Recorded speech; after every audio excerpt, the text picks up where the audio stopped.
Hello hello everyone. Everyone. சாரிங்க 15 நிமிஷத்துல பேசி முடிக்கணும்னு நினைச்சேன். பட் அதையும் தாண்டி நிறைய டைம் எடுத்துட்டேன். கேள்விக்கான பதிலும் இருக்கு பாத்தீங்களா? ஸோ கொஞ்சம் அட்ஜஸ்ட் பண்ணிக்கோங்க. உங்களுக்கு பிடிக்கலன்னா ஸ்கிப் பண்ணிக்கோங்க. ஒன்றும் ப்ராப்ளம் இல்ல. 100 எபிசோட் சக்சஸ்ஃபுல்லா ரீச் பண்ணிட்டோம். யோசிச்சு பாருங்களேன். 4th எபிசோடோட இது முடிஞ்சுது. இனிமே இதை கண்டினியூ பண்ண வேண்டாம்னு நினைச்ச ஒரு ஸ்டோரி இன்னைக்கு 100 எபிசோட் வரைக்கும் எடுத்துட்டு வந்திருக்கோம்னா அதுக்கு முக்கிய காரணம் நீங்க தான். கண்டிப்பா நீங்க இல்லைன்னா பாரதியின் காதலி கிடையவே கிடையாது. சீரியஸா சொல்றேன். 4th எபிசோட்ல என் மைண்ட்ல தோணுன ஒரு விஷயம் இப்பயே ஸ்டாப் பண்ணிடலாம். ஸ்டாப் பண்ணிட்டு என்னவளே கண்டினியூ பண்ணலாமா அப்படின்னு வரைக்கும் நான் திங்க் பண்ணேன். பட் அதெல்லாம் உடைச்சு இன்னைக்கு 100 எபிசோட் ரீச் ஆயிருக்கானா அதுக்கு முக்கிய காரணம் நீங்க மட்டும்தான். Thank you so much. உங்க எல்லாருக்கும் ரொம்ப பெரிய தேங்க்யூ. அப்புறம் 16K சப்ஸ்கிரைபர்ஸ் ரீச் பண்ணியிருக்கோம். அதுக்கும் எல்லாருக்கும் தேங்க்ஸ். நீங்க இல்லைன்னா குமரி கார்ட்டூன்ஸ்லாம் இன்னைக்கு கிடையாது.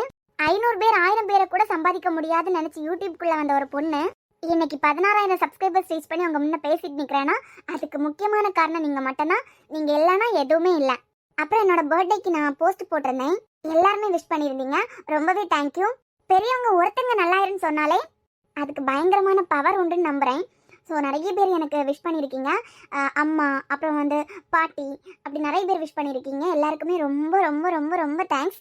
அண்ட் பாரதியின் காதலி டிராவல் பற்றி உங்ககிட்ட கொஞ்சம் சொல்லியே ஆகணும். கொஞ்சம் பேருக்கு தேங்க் பண்ணணும். அதுக்கப்புறம் கொஞ்சம் விஷயங்களை உங்களுக்கு ஷேர் பண்ணணும். அதுக்கப்புறம் என்கிட்ட நீங்கள் கொஞ்சம் கேள்வி கேட்டிருக்கீங்க. அதுக்கான பதில் விருப்பம் இருந்துச்சுன்னா பாருங்கள். அப்படி இல்லைன்னா ஸ்கிப் பண்ணிடுங்க. ஒன்றும் ப்ராப்ளம் இல்லை. ஸோ ஃபர்ஸ்ட் உங்க எல்லாருக்கும் தான் ரொம்ப தேங்க்ஸ். ஏன்னா நீங்க இல்லைன்னா பாரதியின் காதலி இல்ல. மறுபடியும் சொல்றேன், நீங்க இல்லைன்னா பாரதியின் காதலி இல்ல. என் கதை 100 எபிசோட் ரீச் ஆகிறதுக்கு முக்கியமான பங்கு நீங்களாம் இருக்கீங்க. உங்களோட கமெண்ட்ஸ், லைக்ஸ், இது எல்லாமே தான். அதனால நீங்க தான் ஃபர்ஸ்ட். ஸோ உங்களுக்கு ஃபர்ஸ்ட் பெரிய தேங்க்ஸ். அப்புறம் என்னோட ஃப்ரெண்ட்ஸ் யாரெல்லாம் உங்களெலாம் நிறைய பேருக்கு தெரியும். அனுச்சுட்டி அனு, அத்வி சேனல் அனு, லீலாக்கா, பானு, அப்புறம் நாங்கள் 5 பேருமே ஃப்ரெண்ட்ஸ்னு உங்களெலாம் நிறைய பேருக்கு தெரியும்.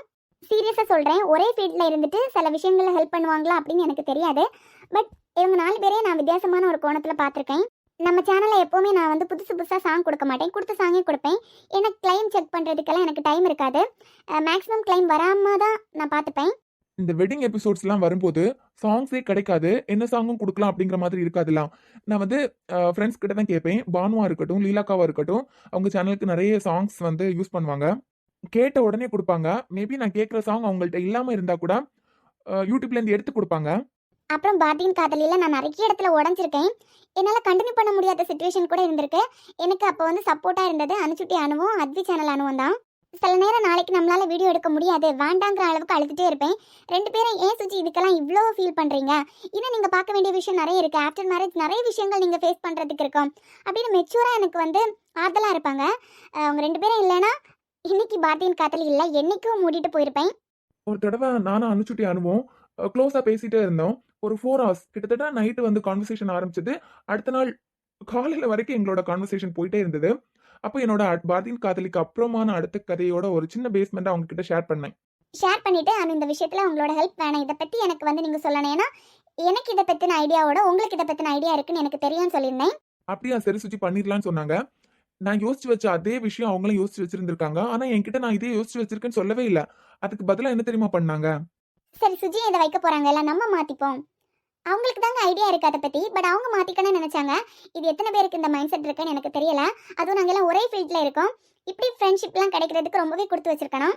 இது வரைக்கும் ஃப்ரெண்ட்ஸை பற்றி நான் வந்து சேனலில் ரொம்ப பெருசாக பேசினது கிடையாது. இப்போ தான் பேசுகிறேன். அவங்களும் இந்த பாரதியின் காதலிக்கு ரொம்ப இம்பார்ட்டன்ட். அதுக்கப்புறம் ஒருத்தங்களுக்கு தேங்க்ஸ் சொல்லணும். நம்ம பாரதியின் காதலியில் டைட்டில் சாங் இப்போ இருக்குது பார்த்தீங்களா? இதை நான் ஃபர்ஸ்ட் வீடியோவில் ஆட் பண்ணியிருந்த போது எல்லாரும் சொல்லியிருந்தீங்க, டைட்டில் சாங் எடிட்டிங் சூப்பராக இருக்குது, அழகாக பண்ணியிருக்கீங்க அக்கா அப்படின்னு. சீரியஸாக அது வந்து நான் எடிட் பண்ணது கிடையாது. நம்மளோட சப்ஸ்கிரைபர் பர்ஷியாங்கிற பொண்ணு தான் எடிட் பண்ணி கொடுத்தா. இந்த இடத்துல அவளுக்கும் தேங்க் பண்ணணும்னு நினைக்கிறேன். ஏன்னா அன்பு இனியா இமேஜ் வச்சு அவள் சும்மா எடிட் பண்ணி கொடுத்தது.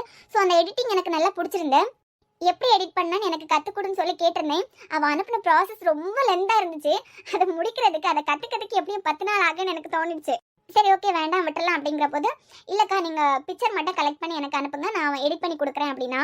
இல்லை பர்ஷியா வேண்டாம், நான் பார்த்துக்கிறேன் அப்படின்னு சொன்னதுக்கு அக்கா நீங்கள் பயப்படாதுங்க, நான் யார்கிட்டயுமே நான் எடிட் பண்ணி தந்தேன்னு சொல்ல மாட்டேங்க்கா அப்படின்னா.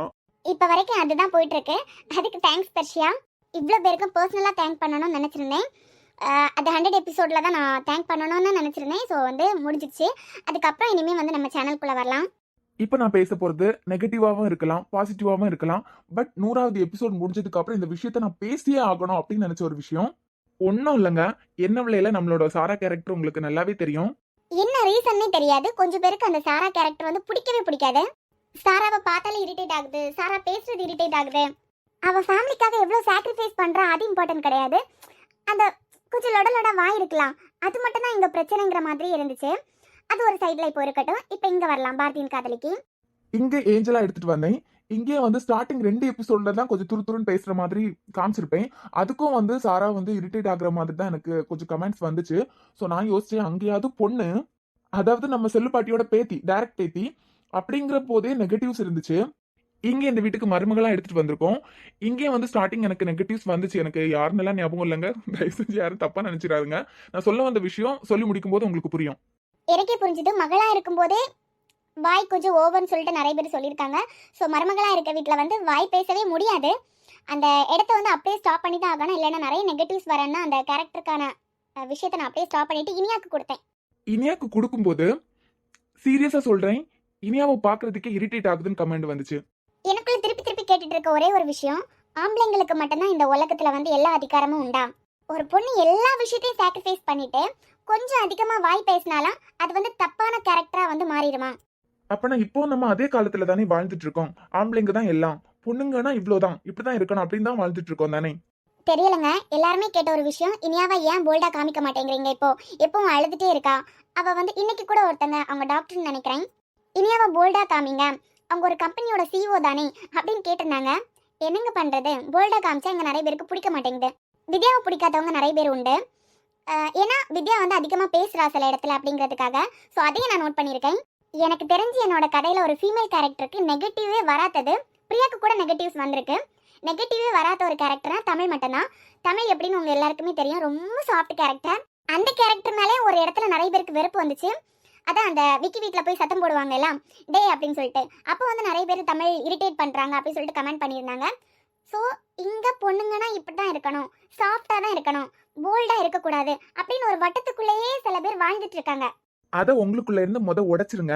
உங்களுக்குள்ள இருந்து உடைச்சா மட்டும்தான் பெண்களுக்கு எதிராக எவ்வளவு அநீதி நடக்குதுன்னு உங்களுக்கு தெரியும். அதுக்கான காரணமும் உங்களுக்கு புரியும். இது மட்டும்தாங்க எனக்கு நெகட்டிவா சொல்லணும்னு தோணுன விஷயம். சாரி, மன்னிச்சுக்கோங்க யாரையாவது நான் கஷ்டப்படுத்துற மாதிரி இருந்துச்சுன்னா. பட் எனக்கு ரொம்ப நாளா பேசணும்னு தோணுன ஒரு விஷயம், பொண்ணுங்கன்னா ஏன் பொண்ணுங்க ஒரு விஷயத்த பண்ணும்போது மட்டும் ஏன் வித்தியாசமா பாக்குறோம்? அன்பு வந்து இனியா கிட்ட ரொமான்டிக்கா போகும்போது அது தப்பா படல. பட் இனியா ரொமான்டிக்கா போகும்போது ஏன் அது தப்பா படுது? 2 பேருக்கும் சரிசம உரிமை தானே. ஏன் வந்து அதை நம்ம தப்பா எடுத்துக்கிறோம், ஏன் தப்பா பாக்குறோம்? அதை பத்தி கொஞ்சம் யோசிங்க நீங்க. அடுத்தது பாரதியின் காதலி ஃபர்ஸ்ட் பார்ட்ல நிஜமான ஒரு விஷயத்த வந்து அடுத்து அவங்களுக்கு கிடைக்க போற ஒரு வாழ்க்கை இந்த மாதிரி அமைஞ்சிட்டுனா எப்படி இருக்கும்னு கற்பனையா காமிச்சிருப்பேன். அந்த கதைக்கு இந்த கதையோட ஹீரோ அன்பு தான். அன்பை விட மித்ரனை நிறைய பேருக்கு பிடிக்க ஆரம்பிச்சிருந்து. ஸோ அதை வந்து எனக்கு தெரிஞ்ச அளவில் நான் வந்து நல்லாவே எடுத்துகிட்டு போயிருந்தேன். பிடிச்சிருந்துன்னு நினைக்கிறேன், நம்புகிறேன். அதே மாதிரி இந்த கதையோட செகண்ட் பார்ட் பாரதியின் காதலி 2வது பார்ட்டில் நான் பார்த்த ஒரு விஷயம், ஒரு குழந்தையோட அழுக, ஒரு குழந்தையோட வலி. பார்த்த விஷயத்த அப்படியே எடுக்க முடியாது. அந்த வலியை மட்டும்தான் எடுத்துட்டு வர முடியுமே தவிர அந்த கதையை எடுத்துட்டு வர முடியாது. ஸோ அந்த வழியில வேற கதையை நம்ம இங்க பார்க்க போறோம். அதாங்க ஒரு குழந்தையோட மனசு. ஆல்ரெடி நான் ஃபர்ஸ்ட் பார்ட்ல 2-3 இடத்துல அந்த குழந்தையோட நேம் ரிவீல் பண்ணிட்டேன். பட் ஸ்டோரி வைஸ் இன்னும் போகல. ஆனால் உங்களுக்கு ரிவீல் பண்ணியிருக்கேன் அந்த நேம். யாருக்காவது ஞாபகம் இருந்துச்சுன்னா அந்த நேமை கமெண்ட் பாக்ஸில் கண்டிப்பாக கமெண்ட் பண்ணுங்க. முடிஞ்ச அளவுக்கு அதே நான் பெஸ்ட்டாக கொடுக்க ட்ரை பண்ணுறேன். அப்புறம் உங்ககிட்ட ஒரு விஷயத்த சொல்லிக்கிறேன். இது நான் எடுக்க ஆரம்பிச்சாச்சு, இசை ஸ்டோரி நான் எடுக்க ஆரம்பிச்சாச்சு. ஆல்ரெடி இசைக்கு வந்து தாலி கட்டி இருக்க மாதிரி, கல்யாணம் ஆயிருக்க மாதிரி காமிச்சிருக்கேன். எல்லாருமே சாம் கூட தான் சேர்த்து வைக்க சொல்றீங்க. ஒரே ஒருத்தங்க மட்டும் நெகட்டிவ் கமெண்ட் வந்துச்சு. எனக்கு ரொம்ப கோவம் வந்துச்சு. அவங்கள பிளாக் பண்ணி, சடனாக இல்லை நான் பிளாக் பண்ண மாட்டேன். பட் எனக்கு அந்த கமெண்ட் ரொம்பவே ஹர்ட் ஆயிடுச்சு. பிளாக் பண்ணிட்டேன்.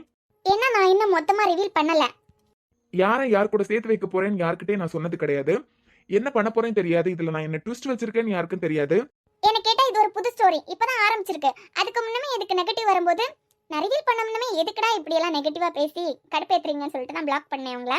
கண்டிப்பா இப்பவும் சொல்றேன், அது எந்த இடத்துலயும் அசிங்கமா இருக்க மாதிரி நான் பண்ண மாட்டேன். யாருக்குமே சீ என்னடா இது கதை இப்படி இருக்கே அப்படின்னு சொல்லிட்டு நீங்க முகம் சுளிக்கிற மாதிரி நான் இந்த விஷயத்தை எடுத்துட்டு வர மாட்டேன். ப்ராப்பரான ஒரு ட்விஸ்டோட தான் நான் எடுத்துட்டு வர போறேன். ஸோ வெயிட் பண்ணுங்க. ஓகே, இப்போ நீங்க கேட்ட கேள்விக்கான பதில் இதோ. சிலர் இங்கிலீஷ்லயும் கமெண்ட் பண்ணியிருந்தாங்க. ஸோ நான் தமிழ்லயே அதை சொல்லி தமிழே ஆன்சர் பண்றேன். முருகன் அப்படிங்கிறவங்க கேட்டிருக்காங்க, உங்களுக்கு கல்யாணம் ஆயிடுச்சா, என்ன வேலை பாக்குறீங்க, என்ன படிச்சிருக்கீங்க, உங்களுக்கு அண்ணா தம்பி யாராவது உண்டா, இப்படி ஒரு கிரியேட்டிவான லவ் ஸ்டோரி எடுத்துட்டு வர்றதுக்கு உங்களுக்கு எப்படி தோணுச்சு அப்படின்னு கேட்டிருக்காங்க. எனக்கு இன்னும் கல்யாணம் ஆகலைங்க. நான் பிஇ படிச்சிருக்கேன். படிச்சுட்டு ஒரு கம்பெனியில் ஒர்க் பண்ணிட்டு இருக்கேன். எனக்கு அண்ணா தம்பி யாருமே இல்லை. பட் ஃபீல் பண்ணியிருக்கேன், ஒரு அண்ணா இருந்திருக்கலாம் அப்படின்னு நிறைய இடத்துல ஃபீல் பண்ணியிருக்கேன். ஆனால் அண்ணா இல்லாமல் போயிட்டாங்க. அதுக்கு பதிலாக ஒரு அக்கா இருக்காங்க. அக்கா மேரிட். அக்காவோட குழந்தை நேமை தான் மதுவோட குழந்தைக்கு வச்சிருக்கேன். இப்படி ஒரு ஃபேமிலி ஸ்டோரி எடுக்க முக்கியமான காரணம் எங்கள் ஃபேமிலி தான். ஆல்ரெடி ஒரு இடத்துல சொல்லியிருக்கேன், எங்கள் அப்பாவுக்கு 4 அண்ணா, எனக்கு 4 பெரியப்பா, 2 மாமி. மாமினா அத்தை சொல்லுவாங்கல்ல. இப்போ எல்லாரும் தனித்தனி வீட்டில் செட்டில் ஆயிட்டாங்க. பட் நான் சின்ன பிள்ளையா இருக்கும்போது நாங்கள் எல்லாரும் ஒரே வீட்டில் தான் இருந்திருக்கோம். இப்போ நான் அந்த விஷயத்தையெல்லாம் ரொம்பவே மிஸ் பண்ணுறேன். அண்ணன்க எல்லாம் வந்து ஒரே வீட்டில் நாங்கள் எல்லாம் சேர்ந்துருந்தா நல்லா இருந்திருக்கோம்ல அப்படின்னு நிறைய ஃபீல் பண்ணியிருக்கேன். அதனால தான் இந்த கான்செப்டே. அப்புறம் மோகன சங்கர், நீங்க மேரேஜ்க்காக ஜாப் ரிசைன் பண்ணிட்டீங்களா? நீங்க வேலைக்கு போயிட்டு இருக்கும்போது வீடியோ எடிட் பண்றதுக்கு நைட் உட்காந்து எடிட் பண்ணனா, இனிமே நீங்க டே டைம்லயே எடிட் பண்ணலாம். 100வது எபிசோட்க்கு அப்புறம் மதுமித்ரன் வருவாங்களா? என்னவளை மாதிரி சீக்கிரம் முடிச்சிடாம பாரதியின் காதலி கொஞ்சம் லெந்தாவே கொண்டு போங்கன்னு கேட்டிருக்காங்க. மேரேஜ்க்காக ரிசைன் பண்ணல. ஒரு இடத்துல ஒர்க் பண்ணுறோன்னா அதுக்கு நிறைய ரெஸ்பான்சிபிலிட்டி நமக்கு இருக்கும். இப்போ யூடியூபே எடுத்துக்கலாம். கமெண்ட்ஸ்க்கு ரிப்ளை கொடுக்குறது ப்ராப்பராக என்னால் வீடியோ போட முடியலை. ஸோ இந்த சிலப்பட்ட காரணங்களால தான் ரிசைன் பண்ணேன். எல்லாத்தையும் விட என்னால் நெக் பெயினை தாங்கிக்கவே முடியலை. அதனால தான் கண்டிப்பாக மதுமித்ரன் ஸ்டோரி 100 எபிசோட்க்கு அப்புறமா வரும். அப்புறம் பாரதியின் காதலி எத்தனை எபிசோட் வரைக்கும் கொண்டு போக போகிறேன்னு எனக்கு தெரியல. அது நீங்கள் எல்லாரும் கொடுக்குற சப்போர்ட்டில் தான் இருக்குது. அதை பற்றி அப்புறமா பார்த்துக்கலாம். அப்புறம் பாஸ் பவி, பாஸ் பப்பி, உங்ககிட்ட டைரக்டா பேசணும் சிஸ்டர், அதுதான் என்னோட கமெண்ட். கண்டிப்பாக பேசலாம். ஏன்னா இப்போ இருக்கிறவங்க எல்லாருக்குமே என்னவளே அப்புறம் பாரதியின் காதலி மூலமாக தான் என்ன தெரியும். ஆனால் உங்களுக்கு என்ன அதுக்கு முன்னமே தெரியும். பாரதியின் காதலி என்னவளே ஆரம்பிக்கிறதுக்கு முன்னமே சும்மா காமெடி வீடியோஸ்லாம் போட்டுட்டு இருந்தேன். ஒழுங்கா வியூஸே போகாது. எனக்கு கமெண்ட் கூட ஒரு கமெண்ட் அல்லது 2 கமெண்ட்ஸ் தான் வரும். வியூஸே போக மாட்டேங்குதே, நாளைக்கு வீடியோ போட வேண்டாம் அப்படின்னு சொல்லிட்டு ஸ்கிப் பண்ணிடலான்னு பார்ப்பேன். அந்த டைம் நீங்கள் என்கிட்ட வந்து கேட்பீங்க, வனஜாக்காவோட காமெடி எனக்கு நாளைக்கு போடுங்க அக்கா அப்படின்னு. ஸோ என்னை கேட்டால் என் சேனல் ஆரம்பிச்சதுலேருந்து இன்னைக்கு வரைக்கும் எனக்கு வந்து நீங்கள் சப்போர்ட்டாக இருக்கீங்க. அப்போலேருந்து இப்போ வரைக்கும் ட்ராவல் பண்ணிகிட்டே வரீங்க. அதுக்கு உங்களுக்கு ரொம்ப தேங்க்ஸ். கண்டிப்பாக பேசலாம். அப்புறம் பிரித்திகா பாலமுருகன். எப்படிங்க இப்படி எல்லாம் யோசிக்கிறீங்க? எல்லாமே ரியலா இருக்க மாதிரி இருக்கு. உங்க வாய்ஸ்ல ஏதோ மேஜிக் இருக்கு. உங்ககிட்ட கேட்கணும்னா உங்க ஃபுல் நேம் சொல்லுங்க, என்ன படிச்சிருக்கீங்க, உங்க மேரேஜ் எப்போ, உங்க மேரேஜுக்கு எங்களை எல்லாம் இன்வைட் பண்ணுவீங்களா, உங்க ஃபேஸ் ரிவீல் எப்போ, பாரதியின் காதலிக்கு அப்புறம் என்ன மாதிரி ஸ்டோரி போட போறீங்க? மோஸ்ட்லி நான் யூஸ் பண்ணுறது எல்லாமே என்னை சுற்றி நடக்கிற விஷயங்கள் தான் நான் கவர் பண்ணியிருப்பேன். அன்பு இனியாக்கு கொடுத்த ஃபிஷ்ஷாக இருக்கட்டும், அப்புறம் அந்த லவ் பேர்ட்ஸாக இருக்கட்டும், நிறைய விஷயங்கள் என்னை சுற்றி நடக்கிற விஷயங்கள் தான் நான் எடுத்துகிட்டு வந்திருப்பேன். வாய்ஸில் ஏதோ மேஜிக் இருக்குன்னு சொன்னீங்க. அது வந்து என்னோட ஒரிஜினல் வாய்ஸ் கிடையாதுங்க, கார்ட்டூன் வாய்ஸ். இது வந்து நம்ம ட்வின் கிராஃப்ட் கொடுத்துருக்க வாய்ஸ். ஸோ வந்து ட்வின் கிராஃப்ட் ஆப்புக்கு தான் தேங்க் பண்ணணும். அப்புறம் வந்து என்ன கேட்டிருக்கீங்க? என் ஃபுல் நேம் சுஜிப்ரியா. என்ன படிச்சிருக்கீங்க? பிஇ. என்னோட மேரேஜ் இந்த 2025ல் இருக்கும். கண்டிப்பாக உங்களை இன்வைட் பண்ணுவேன். ஃபேஸ் கூட இந்த இயர் கண்டிப்பாக ரிவீல் பண்ணிடுறேன். பாரதியின் காதலிக்கு அப்புறம் என்ன மாதிரி ஸ்டோரி போட போகிறீங்க? ஸ்கிரிப்ட்லாம் ரெடி பண்ணிட்டீங்களா? நான் மதுரை, நீங்கள் மதுரை வந்தால் எங்கள் வீட்டுக்கு கண்டிப்பாக வரணும். கண்டிப்பாக வரேன். பாரதியின் காதலிக்கு அப்புறம் நான் ரொம்பலாம் யோசிக்கலைங்க, கொஞ்சம் தான் யோசிச்சு வச்சுருக்கேன். என்ன மாதிரியான ஸ்டோரின்னு வேண்டாம், அதெல்லாம் அப்புறம் பார்த்துக்கலாம். பட் ஒன்று ஹை லெவலில் நான் எடுத்துகிட்டு வர போகலை. தமிழ் விக்கி ஸ்டோரியாக இருக்கட்டும், சஞ்சய் பிரியா ஸ்டோரியாக இருக்கட்டும், நார்மலான ஸ்மூத்தாக தான் எடுத்துகிட்டு போயிருப்பேன். ரொம்ப ட்விஸ்டெல்லாம் வச்சு நான் எடுத்தது கிடையாது. ஆனால் பாரதியின் காதலியில் நிறைய ட்விஸ்டெல்லாம் வச்சு வில்லத்தனத்தை எல்லாம் நிறைய கொண்டு வந்து காமெடிங்கிற விஷயத்த நிறைய கட் பண்ணிட்டேன். ஸோ 100 எபிசோடில் எனக்கு வந்து அது தெளிவாக புரிஞ்சிருச்சு. செகண்ட் பார்ட்டில் சீக்கிரமாக எல்லா ட்விஸ்ட்டையும் நான் ரிவீல் பண்ணிவிட்டு காமெடியாக தான் எடுத்துகிட்டு வர போக போகிறேன். எங்கேயாவது காமெடிங்கிற விஷயம் மிஸ் ஆச்சுன்னா நீங்கள் எனக்கு சொல்லுங்கள், கண்டிப்பாக அதை மாற்றிக்கலாம். அதனால செகண்ட் பாரதியின் காதலி முடிஞ்சு அடுத்த கதை வரும்போது ரொம்ப ட்விஸ்ட்டாக யோசிச்சு கதைக்கு வந்து ரொம்ப இம்பார்ட்டன்ட்லாம் கொடுத்து எடுத்துகிட்டு வர மாட்டேன். நார்மலான ஒரு கதையை நார்மலாக காமெடியாக எடுத்துகிட்டு வரலான்னு தான் நினச்சிருக்கேன். அப்புறம் ரஞ்சிதாங்கிற சிஸ்டர் கேட்டிருக்காங்க, நீங்க ஒர்க் ப்ரெஷரையும் தாண்டி எப்படி இவ்வளோ எஃபோர்ட் போட்டு ஸ்டோரியை இவ்வளோ அழகா ட்விஸ்டா டர்ன் பண்ணி கொண்டு போறீங்க? அதுவும் உங்க வாய்ஸ் இருக்கே அவ்வளோ அழகு. எனக்கு ரொம்ப பிடிக்கும். தேங்க்யூ. சொல்லப்போனால் எனக்கு தூங்குறதுக்கே டைம் இருக்காது. அதையும் தாண்டி நான் இதை எடுத்துகிட்டு வரேன்னா நான் மட்டும் இல்லை, எல்லாராலையும் பண்ண முடியும். நமக்கு ஒரு விஷயத்தை பிடிச்சி பண்ணும்போது அது எவ்வளோ கஷ்டமாக இருந்ததுனாலும் ஒரு வேலையை நம்ம பிடிச்சி பண்ணும்போது அதை ஈஸியாக நம்மளால் எடுத்துகிட்டு போக முடியும். நான் என்னோட வீடியோ எடிட்டிங்கை நேசிக்கிறேன். எனக்கு அது பிடிச்சிருக்கு. எனக்கு இது இன்ட்ரெஸ்டாகவும் இருக்குது. எந்த ஒரு விஷயத்தையும் எந்த ஒரு வேலையையும் பிடிச்சி பண்ணும்போது நம்ம போகிற பாதையில் முள்ளே இருந்தாலும் தூக்கி போட்டு அந்த பாதையை ஈஸியாக கடந்துடலாம். ஸோ நான் என்னோட 2 வேலையுமே நேசிக்கிறேன். அதனால இது ஒரு கஷ்டமாவே எனக்கு தோணுனதில்ல. தென் அனுஷியானு சேனல் ஸ்டார்ட் பண்ண டேட் என்ன? February 19, 2023. என்ன வேலை பாக்குறீங்க? சாஃப்ட்வேர் கம்பெனியில் வேலை பார்க்குறேன். அக்கா, தம்பி, அண்ணன், தங்கச்சி யாராச்சும் இருக்காங்களா? ஆல்ரெடி சொல்லிட்டேன், ஒரே ஒரு அக்கா. உங்க அப்பா பேரு அம்மா பேரு என்ன? அப்பா பேர் தாசன், அம்மா பேர் சிசிலி. நெக்ஸ்ட் நைட் பாட். நான் கேள்வி கேட்க சொன்னதுக்கு அப்புறம் தான் உங்களுக்கு எதுவுமே தோணலையா? பட் கேட்டிருக்காங்க, எப்படி மேனேஜ் பண்றீங்க work plus sleep plus channel? இதுல வந்து அதிகமா பாதிக்கப்படுறது என்னோட ஸ்லீப்பிங் டைம் தான். அதை தாங்க மேனேஜ் பண்ணவே முடியல. 100 எபிசோட்லாம் நிறைய விஷயங்களை காமிக்க வேண்டியதாக இருந்துச்சு. ஸோ கண்டிப்பாக 30 மினிட்ஸில் என்னால் கவர் பண்ண முடியாது எல்லாத்தையும். ரொம்ப சிரமப்பட்டு தான் இந்த வீடியோ எடுத்தேன். அதில் இந்த பிக்சர்ஸ் எல்லாம் கலெக்ட் பண்ணுற வேலை இருக்குது பார்த்தீங்களா, அது மாதிரி ஒரு கடுப்பு இந்த உலகத்திலேயே இல்லை. எடுத்துடலாம். உட்காந்துட்டு இருக்க மாதிரி கிடைச்சதுன்னா நின்றுட்டு இருக்க மாதிரி கிடைக்காது, நின்றுட்டு இருக்க மாதிரி கிடைச்சதுன்னா உட்காந்துட்டு இருக்க மாதிரி கிடைக்காது. இதுக்கு நாங்கள் கிரியேட்டர்ஸ் படுற பாடு எங்களுக்கு தாங்க தெரியும். ஹப்பா உட்காந்தா அவ்வளோதான். சில நேரம் எல்லாம் ஏதோ தேடிட்டு இருக்கும்போது ஏதோ கிடைக்கும், அப்போவே ஸ்க்ரீன்ஷாட் எடுத்து வச்சிருவோம், எப்போவாது இருக்கா இது யூஸ் ஆகும் அப்படின்னு. அப்புறம் ஒர்க் ப்ளஸ் சேனல்னு வரும்போது சேனலில் எக்ஸ்கியூஸ் நிறைய கேட்டிருக்கேன். உங்களுக்கே தெரியும், ப்ராப்பராக என்னால் வீடியோ போட முடியலை. ஒரு இடத்துல நம்ம இருக்கணும், அதுக்கு பொறுப்பானவங்களாக இருக்கணும். அந்த பொறுப்புலேருந்து நான் நிறைய இடத்துல தவறி இருக்கேன். உங்களுக்கு ரிப்ளை பண்ண முடியாதது என்னோட பொறுப்புலேருந்து நான் தவறுறதான். அதுக்கப்புறம் ஒர்க்குன்னு வரும்போது எனக்கு நெக் பெயின் அதிகமாகிட்டே இருக்கு. நான் ஃபுல்லாக கண்டினியூஸாக ஒர்க் பண்ணுறதுனால நெக் பெயின் தான் எனக்கு வந்து கூட்டிகிட்டே இருக்கு. பழைய ஃபாஸ்ட்டில் என்னால் ஒர்க் பண்ண முடியலை. அந்த டைமில் இருக்க டைப்பிங்க்கும் இந்த டைமில் நான் பண்ணுற டைப்பிங்க்கும் பயங்கர வித்தியாசம் இருக்குது. கொஞ்சம் ஒர்க் பண்ணுறதுக்கு முன்னமே எனக்கு வந்து நெக் பெயின் ஜாஸ்தியாகிடுது. கண்டிப்பாக ஒரு 5 மினிட்ஸ் ரெஸ்ட் எடுத்தே ஆகணுங்கிற மாதிரி ரொம்ப பண்ணுற மாதிரி எனக்கே இருக்குது. ஸோ அதனால தான் ஒர்க்கு வந்து ஜாப் ரிசைன் பண்ணேன். ரெஸ்பான்சிபிலிட்டி கண்டிப்பாக இருக்கணும். அது நிறைய இடத்துல நான் மிஸ் பண்ணிட்டே இருக்கேன். அதனால தான் வந்து ஏதாவது ஒன்று சூஸ் பண்ணலாம் அப்படிங்கிற முடிவு. தென் தீபிகா, இனியா வாய்ஸ் கொடுக்குறது நீங்கள், அன்புக்கு யார் வாய்ஸ் கொடுக்குறாங்க? நம்ம சேனலில் இது வரைக்கும் சின்னதாக ஒரு இடத்துல கூட வேற யாரோட வாய்ஸை நான் கொடுத்தது கிடையாது.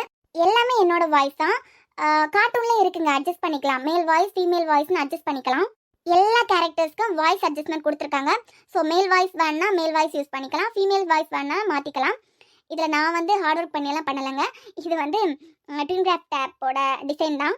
அப்புறம் ஷேர்மா ஈஸ்வரி, அட்மின் அக்கா, நீங்கள் லவ் பண்ணுறீங்களா? எஸ், ஐ ஆம் committed. Then vibe with Vashi அக்கா, வெட்டிங் எப்போக்கா? வெட்டிங் 2025ல கண்டிப்பாக இருக்கும். இன்னும் டேட் ஃபிக்ஸ் பண்ணல, ஃபிக்ஸ் பண்ணதை கண்டிப்பாக சொல்கிறேன். நெக்ஸ்ட் மந்த் பூ வைக்க வருவாங்கன்னு நினைக்கிறேன். வரும்போது மேரேஜ் டேட்லாம் பேசுவாங்க. பேசினதுக்கு அப்புறம் சொல்கிறேன் எப்போ அப்படின்னு. ஆனால் நீங்கள் கமிட்டடான்னு கேட்டதுனால நான் சொல்கிறேன். உங்கள் ஏஜ் எனக்கு தெரியல. நம்ம லைஃப் பார்ட்னரை சூஸ் பண்ணுறதுக்கு ஒரு வயசு இருக்கு. சில இடங்கள்ல நம்ம பண்ணுறது தப்பாக தான் இருக்கும். நம்ம சூஸ் பண்ணதை விட நம்ம அம்மா அப்பா நமக்கு பெர்ஃபெக்டாக தான் கொடுப்பாங்க. அதையும் தாண்டி நமக்கு ஒரு விஷயம் பிடிச்சிருந்ததுன்னா இது எப்படி உங்களுக்கு சொல்கிறதுன்னு எனக்கு தெரியல. பட் நான் என்னோட அனுபவத்தில் ஒரு விஷயத்த சொல்கிறேன். ஏன் அம்மா அப்பா கிட்ட நான் இவங்க தான் வேணும்னு கேட்டது கிடையாது. அதே மாதிரி அவங்க வீட்டில் அவங்க அம்மா கிட்டேயும் அவ தான் வேணும்னு அவங்க கேட்டது கிடையாது. பட் ஸ்டார்டிங்லேயே எல்லாருக்கும் தெரியும். நம்ம கேட்காமலே அவங்கள கஷ்டப்படுத்தாமலே அவங்களை எப்படி சம்மதிக்க வைக்கலாம் அப்படின்னு நிறைய இடத்துல நாங்கள் 2 பேருமே யோசிச்சிருந்துருக்கோம். நான் காட் கிட்ட வச்ச ஒரு விஷயம் என்னன்னா, நான் என்னோட அம்மா அப்பா கிட்டே இவங்க தான் வேணும்னு கேட்க போகிறதில்ல, உங்ககிட்டயும் இவங்க தான் வேணும்னு நான் கேட்க போகிறதில்ல. பட் எனக்கு பிடிச்சிருக்கு, இது உங்களுக்கு விருப்பமாக இருந்ததுன்னா நடக்கட்டும் அப்படின்னு தான் நான் ப்ரேயரில் கூட கேட்டிருக்கேன். அதே மாதிரி அவங்க வீட்லயே ஒரு சுச்சுவேஷன்ல எப்போ கல்யாணம் பண்ணிக்க போறீங்க அப்படின்னு ஆரம்பிச்சாங்க. ஸோ எல்லாருக்கும் தெரிஞ்ச விஷயம் தான். ஸ்டார்டிங்லேயே ரொம்பலாம் யாரும் அகைன்ஸ்டா இல்லை. நான் என்ன சொல்ல வரேன்னா, நம்ம பண்ணுற தப்புக்காக அம்மா அப்பாவை கஷ்டப்படுத்தக்கூடாது. நிஜமா தாங்க சொல்றேன். நான் எந்த இடத்துலயுமே வந்து இவங்க வேணும்னு கேட்டதே கிடையாது. காட் கிட்டே நான் கேட்டதே கிடையாது. ஒரு விஷயத்துக்கு நம்ம தகுதியா உண்மையா இருந்தா கண்டிப்பா அது நம்மள வந்து சேரும். ரொம்ப பர்சனலுக்குள்ள போயிட்டோம்னு நினைக்கிறேன். இந்த கேள்வி வந்துடக்கூடாது அப்படின்னு நான் எதிர்பார்த்தேன். பட் வந்துடுச்சு. ஒரு வயசுல எல்லாருக்கும் வர்றதுதான். ஆனா நல்லா யோசிச்சுக்கோங்க. நம்ம அம்மா அப்பா கையில இருக்கும்போது நம்மள குழந்தை மாதிரி பார்த்துப்பாங்க. லைஃபோட இன்னொரு பார்ட்டை அம்மா அப்பா கையில இருந்து நம்ம வாங்கி நம்ம சூஸ் பண்றோம்னா அது ஒர்த்தா இருக்கணும். நம்ம பேரண்ட்ஸோட கண்ணீருக்கு நம்ம ஆளாக்க கூடாது. இதுக்கு மேல இந்த டாபிக் வேண்டாங்க, அடுத்த டாபிக் போயிடலாம். கீர்த்தி கேட்டிருக்காங்க, போஸ்ட் மேரேஜ் கரியர் பத்தி என்ன திங்க் வச்சிருக்கீங்க? Since that's what is most important for now, YouTube continue பண்ண போறீங்க, பட் அதர் தட் அப்படின்னு கேட்டிருக்காங்க. சத்தியமா சொல்லணும்னா எந்த ஐடியாவுமே இல்லைங்க. ஏன்னா ரெசிக்னேஷன் லெட்டர் கொடுத்துட்டேன். அகைன் 1 month டைம் கொடுத்துருக்காங்க. நல்ல யோசி. வேற ஸ்டாஃப் எடுக்கிறதுக்கு இன்ட்ரெஸ்ட் இல்லாத மாதிரி. ஸோ என்ன ஆக போகுதுன்னு எனக்கே தெரியல. அப்புறம் ஆர்ட் ஒர்க் பத்தி கேட்டிருக்கீங்க. நிஜமா சொல்றேன், நான் ரெசிக்னேஷன் லெட்டர் கொடுத்ததுமே எனக்கு தோணுன ஒரு விஷயம், என் ரூம்ல இருக்க வால்ல பட்டர்ஃப்ளை பெயிண்ட் பண்ணி வச்சிருக்கேன். மொத்தம் அதை ரிமூவ் பண்ணிட்டு புதுசா பெயிண்ட் பண்ணணும் அப்படின்னு ஆசைப்பட்டேங்க. ஆனா அது நடக்க போகுதான்னு தெரியல. அப்புறம் கேட்டிருக்கீங்க, சஞ்சய், ரோஹித், மித்ரன், ஆதி, சாம், இந்த மாதிரி ஒரு மென்னை வந்து நான் வந்து ஒரு இதுல காமிக்கிறேன்னா உங்களை சுத்தி இந்த மாதிரி யாராவது இருந்திருக்காங்களா, உங்க ஃபேமிலியில யாராவது இருக்காங்களா அப்படின்னு கேட்டிருக்கீங்க. யாரையுமே பார்த்தது கிடையாதுங்க. இது முழுக்க முழுக்க கற்பனை மட்டும்தான். பட் எல்லாருக்கும் அவங்களோட லைஃப் பார்ட்னர் அவங்களுக்கு ஹீரோ தான். நான் சில இடத்துல நிறைய பேரை பிரமிச்சு பார்த்திருக்கேன், இந்த கேரக்டர் சூப்பர் கேரக்டர்ல அப்படின்னு. ரொம்ப எல்லாம் பர்சனலுக்குள்ள போக மாட்டேன். ரொம்ப க்ளோஸ் ஆகிறதுக்கு நான் விரும்ப மாட்டேன். ஆனா நான் பார்த்து தெரிஞ்சுக்கிட்ட விஷயம், இவங்க ஒய்ஃப் மேல ரொம்ப பாசமா இருக்காங்களே அப்படின்னு ஒரு தடவை எனக்கு தோணி இருக்கு. அடுத்த தடவை ஒய்ஃபுக்கு தெரியாம வேற பொண்ணுங்க கூட பேசணும்னு நினைக்கிற ஆம்பளைங்களே நான் பார்த்திருக்கேன். கேட்டால் ஒர்க் ப்ரெஷர் என்று பீத்திக் கொள்வது. இதே ஒரு பொண்ணு பண்ணா சரிதான் அம்மா வீட்டுக்கு போடின்னு அனுப்பிடுவாங்க எல்லாம். சிரிப்பு வருதுலாம். அப்படிதாங்க இங்க நிறைய பேரோட வாழ்க்கை இருக்கு. அப்புறம் உங்களோட கிராஃப்ட் ஒர்க்குக்கு யார் இன்ஸ்பயரா இருக்காங்க அப்படின்னு கேட்டிருக்கீங்க. யாருமே கிடையாதுங்க. எனக்கு இன்ட்ரெஸ்ட் வந்து தான் நான் பண்றது. பட் யூடியூப் வந்து கல்யாணம் பண்ணிக்க போறவங்களோட ஆசைக்காக வந்தது. அவங்க தான் லாக்டவுன் பீரியட்ல இருந்தே டார்ச்சர் பண்ணிட்டே இருந்தாங்க. ஸோ அவங்களுக்காக தான் யூடியூப் நிறைய விஷயங்கள் வந்து சாக்ரிஃபைஸ் பண்ணியிருக்காங்க. பேசுறதுக்கு கூட டைம் இருக்காது, ஆனா புரிஞ்சுப்பாங்க. சில நாள்லாம் குட் மார்னிங் சொல்றதே பெருசுங்கிற மாதிரி இருக்கும்.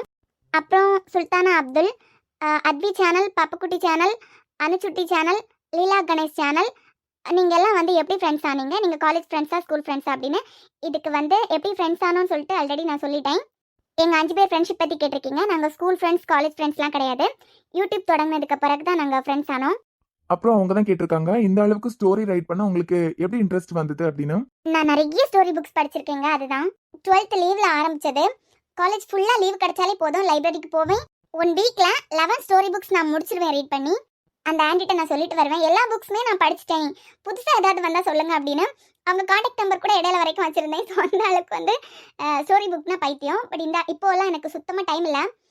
எப்படியும் ஜாபுக்கு போனதுக்கு அப்புறம்லேருந்து அதை ஸ்டாப் பண்ணிட்டேன். நிறைய பேசிட்டோம்னு நினைக்கிறேன். ஐயோ அப்படிங்கிற மாதிரி இருக்கு, யாரும் கோவப்பட்டுறாதுங்க. கேள்விக்கு பதில் இல்லைன்னா சீக்கிரமா முடிச்சிருப்பேன். கேள்விக்கான பதிலும் சொன்னதுனால எக்ஸ்ட்ரா டைம் எடுத்துட்டேன். ஓகேங்க, அடுத்த வீடியோ ஈவினிங் வரேன். நம்ம ஈவினிங் பார்க்கலாம். பை.